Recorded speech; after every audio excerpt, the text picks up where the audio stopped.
जी अस्सलाम वालेकुम रहमतुल्लाहि व बरकातुहू। पाकिस्तानी सियासत रोज़ ही बड़े दिलचस्प मरहले पर होती है और अब तो बहुत ज़्यादा ही दिलचस्प मरहले पर है। अकलियत वाले हुकूमत बनाने जा रहे हैं, अक्सरियत वाले अदालतों में ज़लील व रुसवा हो रहे हैं। और ये पाकिस्तानी सियासत पिछले 75 साल से 19-20 के फ़र्क से जारी है। इस बार कुछ ज़्यादा ही हो गया है, लेकिन अब छोटे छोटे जो अकलियतें थीं, छोटे छोटे जो भांत भांत के कुनबे हैं, वो मिल रहे हैं और हुकूमत बनाने के चक्कर में मंडी लगी हुई है, भाव लग रहे हैं, रेट लग रहे हैं, ओहदों के लालच दिए जा रहे हैं और जानवरों की तरह इंसानों को मिलाया जा रहा है। पाकिस्तान पीपल्स पार्टी मतलब भुट्टो साहब की बाकियात और पाकिस्तान मुस्लिम लीग नून मतलब ज़िया साहब की बाकियात इकट्ठे हो रहे हैं जमहूरियत और मुल्क व कौम की बेहतरी के लिए तीसरी मरतबा।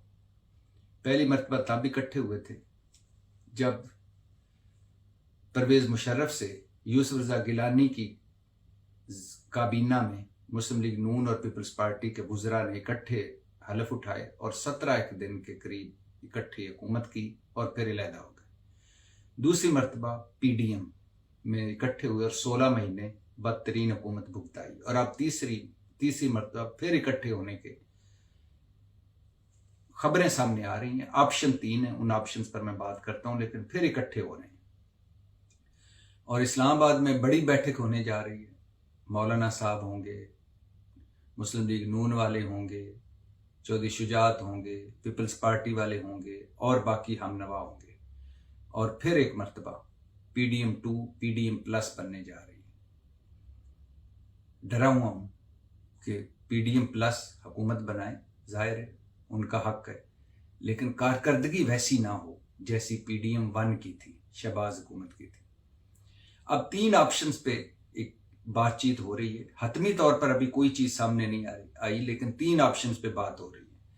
ऑप्शन 1, मुस्लिम लीग नून पीपल्स पार्टी को कहेगी कि हम आपके साथ हैं, लेकिन हुकूमत आप बना लें, आप हुकूमत बनाएं, हम आपके साथ हैं, हम आपको वोट देंगे, लेकिन हुकूमत में शामिल नहीं होंगे। और मुस्लिम लीग नून पंजाब में हुकूमत बनाए। इसमें बड़ा गौर व फिक्र हो रहा है। क्यों हो रहा है? एक तो कि वो पंजाब लेकर खुश हैं, पंजाब में वो इकट्ठे उट्ठे करके कंफर्टेबल इस पोजीशन में आ गए हैं कि हुकूमत बना लेंगे और इसलिए वो मरकज में नहीं बनाना चाहते कि उनका ख्याल है कि उनके पास मैंडेट नहीं है और वो सिंगल लार्जेस्ट पार्टी नहीं है, इस पोजीशन में नहीं है कि वो अकेले हुकूमत बना सकें या सादा अक्सरियत उन्हें मिल सके। और इसलिए अभी मुस्लिम लीग नून के लोग कह रहे हैं कि मुल्क की हालात बहुत ख़राब है। तकरीबन 130 अरब डॉलर के करीब मुल्क मकरूज है और अगले 2 सालों में 28 अरब डॉलर वापस करना है और 3 सालों में 70-72 अरब डॉलर वापस करना है। महंगाई है, बेरोजगारी है, गुर्बत है, अंदरूनी और बैरूनी मसाइल हैं।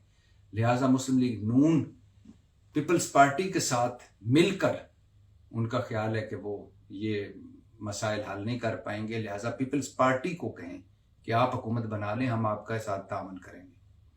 ये अभी हतमी नहीं हुआ, लेकिन ये बातचीत हो रही है। ऑप्शन 2 है, वजीर आजम मुस्लिम लीग नून का हो, गवर्नमेंट मुस्लिम लीग नून बनाए, पीपल्स पार्टी, MQM, मौलाना साहब, काफ लीग, ये सारे उसमें शामिल हों जैसे पीडीएम में शामिल हुए थे। सदर पीपल्स पार्टी का हो, उसके लिए जरदारी साहब का नाम भी लिया जा रहा है और हैरत अंगेज तौर पर फरियाल तालपुर साहबा का नाम भी लिया जा रहा है और हैरत अंगेज तौर पर कोई सरप्राइज पैकेज भी आ सकता है। बलूचिस्तान का वजीर आला पीपल्स पार्टी का हो, सरफराज बुगटी साहब बड़े फेवरेट हैं इस बारे में। मरकज और पंजाब में पीपल्स पार्टी को ओहदे दिए जाएं। पहले ऑप्शन में बिलावल वजीर आजम बनते नजर आ रहे हैं, मुस्लिम लीग नून उनके साथ खड़ी हो और कहे कि आप हुकूमत बना लें और हम पंजाब में बनाएंगे। दूसरे ऑप्शन में शहबाज शरीफ साहब के ज़्यादा चांसेस हैं और पंजाब में मरीम नवाज की वजारत आला के ज़्यादा चांसेस हैं और नवाज शरीफ भी बन सकते हैं, खैर, लेकिन इन दोनों के ज़्यादा चांसेस हैं। और पीपल्स पार्टी को सदारत दी जाए, मरकज़ में चंद अहम ओहदे दिए जाएं, पंजाब में वजारतें दिए जाएं और बलूचिस्तान हुकूमत दी जाए। ऑप्शन 3, पीपी के अलावा मुस्लिम लीग नून हुकूमत बनाए। इसके लिए मुस्लिम लीग नून आज़ाद लोगों को साथ मिलाने की कोशिश कर रही। मुस्लिम लीग नून, MQM, काफ लीग, मौलाना और आज़ाद, इसके लिए उनको 20-25 लोग आज़ाद चाहिए कि वो उनमें शामिल हो जाएं, तो वो सारे मिल मिलाकर इस पोजीशन में आ सकते हैं कि सादा अक्सरियत उनको मिल जाए और मुस्लिम लीग नून पीपल्स पार्टी के बिना हुकूमत बनाए और पीपल्स पार्टी अपोजिशन में बैठे। ये ऑप्शन 3 है। अगले 1-2 दिन में इनमें से कोई भी ऑप्शन पे हतमी तौर पर सब कुछ सामने आ जाएगा, लेकिन ये तय है कि एक मरतबा फिर पीपल्स पार्टी और मुस्लिम लीग नून ने बाकायदा साथ चलने का तहिया कर लिया है। और इसमें अब ऑप्शन 1 पे चलते हैं कि पीपल्स पार्टी हुकूमत बनाती है, ऑप्शन 2 पे चलते हैं कि मिलकर हुकूमत बनाती है, ऑप्शन 3 पे चलते हैं कि मुस्लिम लीग नून हुकूमत बनाती है। ये तीनों ऑप्शन अभी ओपन है और अगले चंद दिनों में इस पर हतमी तौर पर सारा कुछ पता चल जाएगा। पाकिस्तान तहरीक इंसाफ जो किसी जमात का रेंट के तौर पर किसी जमात में शामिल होकर अपनी हैसियत बरकरार रखना चाहती है, वादतुल मुस्लिमीन, जमात इस्लामी और एक और जमात है छोटी जमात उसके साथ, ताकि वो सेनेट के इलेक्शन में भी हिस्सा ले सके, सेनेटर भी मुंतखब करवा सके, अक़लियती नशिस्तें भी ले सके और उसकी पार्टी इंटैक्ट रहे, कोई हार्स ट्रेडिंग लोटा क्रेसी ना हो। और पाकिस्तान तहरीक इंसाफ मुसलसल कह रही है गो कि अभी उन्होंने कोई इतनी नाहलियत साबित हुई है, कोई वाइट पेपर सामने नहीं लाए, कोई ये चीज़ें सामने नहीं लाए, एक पेपर के कितने हलकों में उनका, वो कह तो रहे हैं कि हमारा मैंडेट चोरी हुआ है, लेकिन एग्जैक्ट कितने हलकों में हुआ है, किस तरह हुआ है, क्या क्या बेज़ाब्तगी हुई है, कौन कौन से जीते हुए थे, कौन कौन से हारे हुए थे, कितने हारे हुए थे, कहाँ क्या हुआ और कहाँ किसने क्या किया, कहाँ कौन जीता और कौन हारा, ये सारी चीज़ें अभी पीपल्स पाकिस्तान तहरीक इंसाफ नहीं सामने ला सकी। और डेफिनेटली इसलिए नहीं ला सकी कि इमरान खान जेल में, इमरान खान बाहर होते तो ये ज़्यादा सरगर्म अमल होते और जो करने वाले थे मेन A और B टीम, जो A और B टीम के लोग थे वो तो तहरीक इंसाफ से निकल चुके, ये C टीम है, लिहाजा अभी वो खुद को इकट्ठे ही करने में लगे हुए हैं, कोई वाइट पेपर नहीं ला सके, लेकिन वो कह रहे हैं कि हमारा मैंडेट चोरी हो गया है और इसके लिए वो अदालतों में जा रहे हैं। अब अदालतों में जो जा रहे हैं तो फैसल वाडा साहब को मैं सुन रहा था, वो एक टीवी चैनल पे कह रहे थे कि 5-10 लोगों को हो सकता है अदालतों से रिलीफ मिल जाए, लेकिन बाकी सारे फार्म 45 पर छोले रख कर खाएं। फैसल वाडा साहब जो ये भी कह रहे हैं कि ये जो हुकूमत बनने जा रही है ये 2-2.5 साल चलेगी और अगर नवाज शरीफ वजीर आज़म बन गए तो ड्रामा 1.5 साल चलेगा। उनकी बहुत सारी बातें हैं जो पूरी नहीं हुई और बहुत सारे हमारे दोस्त कहते हैं उनको सीरियस नहीं लेना चाहिए, लेकिन मैं इसलिए उनको सीरियस ले रहा हूँ कि ये फैसल वाडा ही थे जिन्होंने इलेक्शन से 2 महीने पहले बताया था कि पाकिस्तान तहरीक इंसाफ के पास बल्ला नहीं होगा, और नहीं था। ये फैसल वाडा ही थे जिन्होंने बताया कि इस इलेक्शन के बाद आज़ाद और इलेक्टेबल्स जो हैं वो फैसला कुन किरदार अदा करेंगे, और देख लें।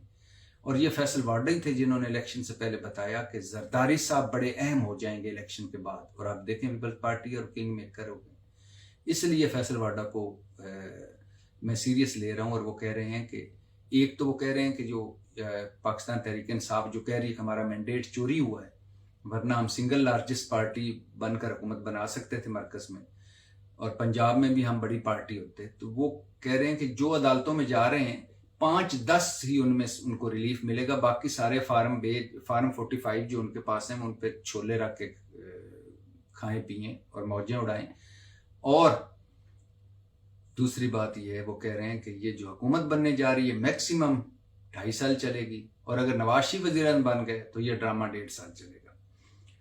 और मिफ्ता इस्माइल साहब भी बड़ी एक दिलचस्प कौड़ी लाए हैं। वो कहते हैं कि वो महमूद खान अचकज़ई की तरह, अख्तर मैंगल की तरह और इसी तरह बाकी पीपल्स पार्टी के सियासतदानों की तरह मिफ्ता इस्माइल भी ये कह रहे हैं कि अगर नवाज शरीफ साहब में ज़र्फ होता तो वो कहते कि मैंडेट PTI को मिला है वो हुकूमत बनाए।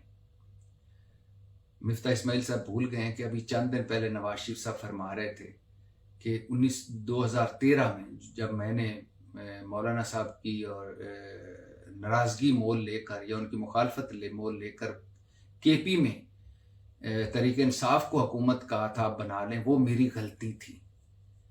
उस वक्त मुझे नहीं बनानी चाहिए थी, उनकी हुकूमत बनाने देनी चाहिए थी। ना रहता बांस ना बजती बांसुरी। तो वो नवाज शरीफ अब कैसे इतना ज़रफ़ दिखाएं कि तहरीक इंसाफ को कहें कि आप हुकूमत बना लें। नवाज शरीफ साहब को 2013 में जो कुछ उन्होंने किया उस पर पिछता रहे हैं, और नवाज शरीफ साहब ये भी कह रहे हैं कि ये मुझसे गलती हुई। तो अब वो दोबारा गलती तो नहीं दोहराएंगे।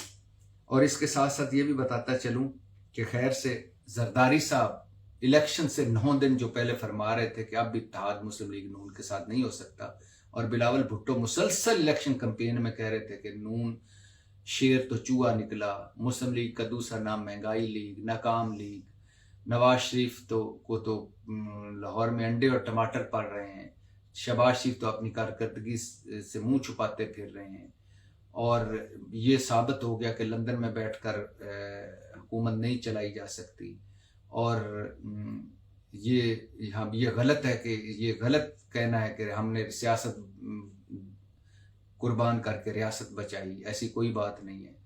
और ये नाकाम हुकूमत थी और नाकाम लीग है, और अब इनके साथ बिल्कुल नहीं बैठूंगा, अपोजिशन में बैठूंगा। लेकिन दोनों ने फिर से मिलकर चलने का फैसला किया है। और ये भी बताता चलूं कि वसीम कादर लाहौर से जीते इमरान खान के वोट लेकर, इमरान खान के नाम पर वोट लेकर, और ये 2018 में वसीम कादर मुस्लिम लीग नून में थे और उस तहरीक इंसाफ में आया, और उस वक्त शहबाज गिल साहब ने एक ट्वीट किया था कि नून लीग की एक विकेट गिर गई, ये उस्मान बुज़दार से हाथ मिलाते खड़े थे। उसी वसीम कादर को इस मरतबा 2024 में टिकट दिया, यानी हिमायत का टिकट तो ज़ाहिर दिया, लेकिन उसका बल्ला छिन गया, तो ये आज़ाद थे लेकिन तहरीक इंसाफ के थे। इन्होंने रोयल असगर को बड़ी वाजे जो मुस्लिम लीगी हैं लाहौर से हराया, और वो मुस्लिम लीग नून को प्यारे हो गए। और मरियम नवाज के साथ उनकी तस्वीर आई तो मुझे वैसे ही याद आ गया, एक मरियम नवाज और वसीम कादर की तस्वीर है जिसमें वो मुस्लिम लीग नून को प्यारे हुए, मुस्लिम लीग नून में शामिल हुए, वो तस्वीर। उसमें अब जो वसीम कादर हैं वो इसलिए ये तस्वीर में मुझे अच्छे लगे कि ये इलेक्शन से पहले इन्होंने हल्फ दिया था कि हालात जैसे भी हों, मैं हल्फ देता हूं कि मैं मुश्किल हालात हों या आसान हों, मैं तहरीक इंसाफ का सिपाही हूं और इमरान खान का वफादार रहूंगा। ये हल्फ दिया, वो मुस्लिम लीग नून को पास चले गए। और मरियम नवाज के साथ तस्वीर थी तो मरियम नवाज की मुझे याद आ गया बयान कि वो कहती हैं कि लोटों की असल जगह बाथरूम होती है। तो वसीम कादर मरियम नवाज साहबा के साथ खड़े थे, मतलब असल जगह पर पहुंच गए। और ये भी बताता चलूं कि फॉर्म 47 इलेक्शन कमीशन की वेबसाइट से हटा दिए गए, तमाम 547। अब इसकी कोई समझ नहीं आई क्यों हटा दिए गए, अच्छी नीयत से, बुरी नीयत से, धांधली से, या टेक्निकल खराबी से, या वैसे ही हटा दिए गए, कोई इसकी समझ नहीं आई। लेकिन जो पीटीआई इसको कह रही है कि ये चूंकि धांधली करनी है, जो 50-60 सीटें हमारी जीती हुई हरवाई गई हैं, उनके फॉर्म नए सिरे से बनाने, इसलिए नए फॉर्म अपलोड किए जाएंगे। और इसी हवाले से पाकिस्तान तहरीक इंसाफ एक लाई है, NA55 रावलपिंडी का एक रिजल्ट कार्ड लाई है, जिसमें पहले जो टर्न आउट था फॉर्म उसका जो है, पहले फॉर्म पे टर्न आउट 40% था और अब 55% है। और पहले 1,72,680 वोट डाले गए थे और अब 2,38,845 वोट डाले गए हैं। तो ये पाकिस्तान तहरीक इंसाफ ने बताया कि ये पहले वाला और था फॉर्म और अब और है, इसी तरह नए फॉर्म बनाए जाएंगे ताकि जो धांधली की है, ये तहरीक इंसाफ का कहना है, तो वो जस्टिफाई की जा सके। और अब सूरत हाल ये है जी कि पंजाब में तो मुस्लिम लीग नून हुकूमत बनाने की पोजीशन में आ गई। केपी पाकिस्तान तहरीक इंसाफ, कोई शक ही नहीं। मरकज में तहरीक इंसाफ अब अपोजिशन में बैठेगी। और दोस्त हमारे जितने भी हैं जो अंदर की खबरें रखते हैं, मैं उनके साथ मुत्तफिक हूँ कि वो कहते हैं कि 20 से 25 लोग तहरीक इंसाफ की उड़ान भर जाएंगे और इतने ही चाहिए उनको, हुकूमत बना लेंगे। और बलूचिस्तान में मुस्लिम लीग नून और पीपल्स पार्टी में जो समझौते में जिसका वजीर आला बना उसमें वो बन जाएगा, और इसी तरह सिंध में पीपल्स पार्टी। तो PDM 2 होने जा रहा है, या पीपल्स पार्टी हुकूमत बनाने जा रही है, मुस्लिम लीग नून हुकूमत बनाने जा रही है, सदर मुस्लिम पीपल्स पार्टी का होगा, बलूचिस्तान में किसका वजीर आला होगा, ये अगले 24-48 घंटों में सब कुछ वाजे हो जाए। लेकिन बात वही है कि बड़े दिलचस्प सियासत है जिसमें अखलाकियात नहीं है, असूल नहीं है, मंतक नहीं है, कि अकलियत वाले हुकूमत में जा रहे हैं हारे हुए, जीतने वाले अदालतों में रुल रहे हैं, और फिर से PDM 2 तमाशा लगने वाला है। तो देखते हैं क्या होता है, लेकिन बड़ा दिलचस्प मरहला है। दुआ करें कि इसमें जो असल इसमें फरीक है, जो अवाम है, वो जो मुंह देख रहे हैं, उनकी भी सुनी जाए, इस मुल्क की भी सुनी जाए, और इस मुल्क के मसाइल भी हल हो पाए। पाकिस्तान जिंदाबाद।